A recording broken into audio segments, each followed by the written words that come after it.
All right, Chris, another question for you here. Is there a way to control the layout of input objects in a matrix format? Yes, there is. Manipulate has a lot of flexibility in laying out controls, and there's almost never any reason to use anything but manipulate to put together an interface. But many people are not aware that you can go beyond the standard layout functionality. And let me give you an example. So let's say we have a manipulate of a grid of values A, B, C, D. Okay, and we want to fill those values with sliders. So the standard layout would be like this. Let's say we have A goes from 0 to 1, and let's duplicate that 4 times, make B, C, D. Okay, so now I have a matrix whose values I can control with sliders. Now, suppose I want to lay out these sliders so that their arrangement is a matrix which corresponds to the arrangement of the grid that I'm manipulating. So the way to do that is with a control object. So I can lay out, I'm going to copy this grid, and I'm going to use the same grid to lay out the controls. And each control object is wrapped with control. You just take the regular specification you would use to specify the parameter value of the manipulate, wrap it with control, and drop it into the grid that you're constructing to contain the controls. So I'm going to replace all of these values here with slider controls.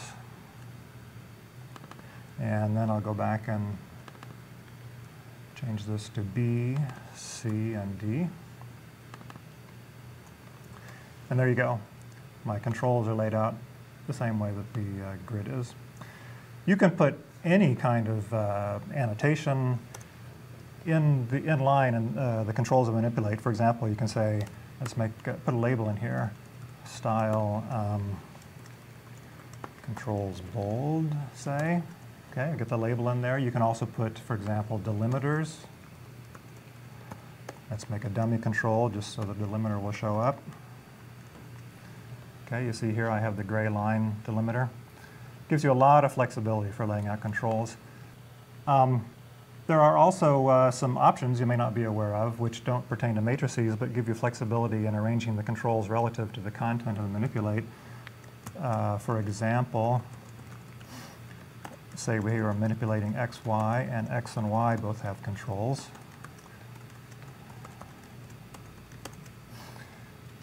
Suppose I want to put the y control below the content. There's a control placement option.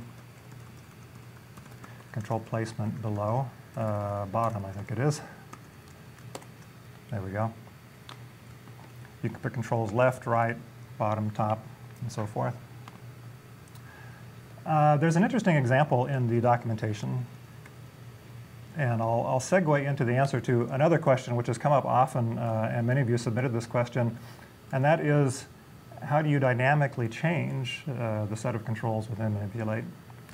So I'm going to go to the manipulate documentation. I know that there is an example in the neat examples of doing that.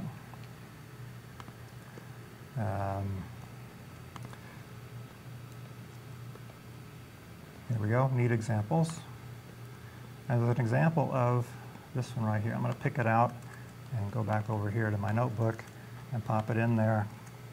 This one shows you a matrix with black and white pixels, and you can change the number of pixels with these sliders. And you see that the controls here for the pixels, if I check these, things turn black or white. The controls, the number of controls is controlled by these sliders. Now the way you do that is, let me improve the formatting here a little bit so we can see what's going on. Okay, so we've got, first of all, the data from which that image is built. The data has control type none. What that means is the data is localized to the manipulate. The manipulate knows about the data and knows to update it, but there's no control associated with it. And then I have the H and W sliders that correspond to the height and the width of the array. And then this dynamic here, which constructs a panel containing the checkboxes. By wrapping that panel with dynamic, it responds to changes in the H and W sliders. And then the contents of the dynamic, this is slightly tricky. You cannot use the control syntax because manipulate doesn't know how to deal with arrays, array references. It's only set up to deal with individual variables. But you can explicitly specify a checkbox, give it an argument, which is a dynamic, and that checkbox will work in the context of the manipulate. So remember this example. If you want to do this kind of thing, you can probably easily go back to that documentation and modify it to suit your purposes. There you have it. There's a lot of flexibility in manipulate for configuring interfaces just exactly how you want them. No, you're certainly right on that one. And in case you are tuning in, you can download these notebooks as well that Chris was just playing with. We'll have those online as well.